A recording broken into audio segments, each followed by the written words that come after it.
ಹಿತಶತ್ರುಗಳ ಕುತಂತ್ರ, ಜೊತೆಗಿದ್ದವರೇ ಬೆನ್ನಿಗೆ ಚೂರಿ ಹಾಕೋದು, ನಿಂದಕರು, ಅವಮಾನಗಳು, ಸಾಂಸಾರಿಕ ಕಲಹ, ಎಷ್ಟು ನೋವು ದರ್ಶನ್ ಅವರಿಗೆ. ಆದರೂ ಜಗ್ಗದ ಗಟ್ಟಿ ಬಂಡೆ ಅಂತ ನಿಲ್ತಾರೆ. ಹುಲಿ ಉಗುರು ಬಳಸಿದ್ದಾರೆ ಅಂತ ಆರೋಪ ಬಂತು. ಅದಾದ ನಂತರ ಬೆಳ್ಳಿ ಕತ್ತಿಯನ್ನು ಗಿಫ್ಟ್ ಪಡೆದ್ರು ಅಂತ ಕೇಸ್ ಹಾಕಲಾಯಿತು. ಮನೆ ಬಳಿ ನಾಯಿ ಕಚ್ಚಿದ ಆರೋಪದ ಮೇಲೆ ದೂರು ದಾಖಲಾಯಿತು. ಪಬ್ನಲ್ಲಿ ತಡರಾತ್ರಿ ಪಾರ್ಟಿ ಮಾಡಿದ ಆರೋಪ.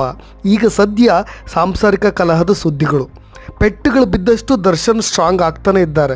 ಅವ್ರ ಜೀವನದಲ್ಲಿ ಒಳ್ಳೆಯದಾಗಬೇಕು ಅನ್ನೋದಕ್ಕೆ ಒಂದೇ ಕಾರಣ, ಲಕ್ಷಾಂತರ ಅಭಿಮಾನಿಗಳ ಆ ಹುಚ್ಚು ಪ್ರೀತಿ ನೋಡಿದಾಗ. ಫಿನಿಕ್ಸ್ ಅಕ್ಕಿಯಂತೆ ಎದ್ದು ಬರ್ತಾನೆ ಇರ್ತಾರೆ. ಅವರು ಮಾಧ್ಯಮಗಳ ವರ್ತನೆಯಿಂದ ಸ್ವಲ್ಪ ಕಠೋರವಾಗಿರ್ಬೋದು, ಅವರು ಮಾಡೋ ರಿಯಾಕ್ಟ್ ಕೆಲವೊಬ್ಬರಿಗೆ ಅದು ತಪ್ಪು ಅನ್ನಿಸ್ಬೋದು.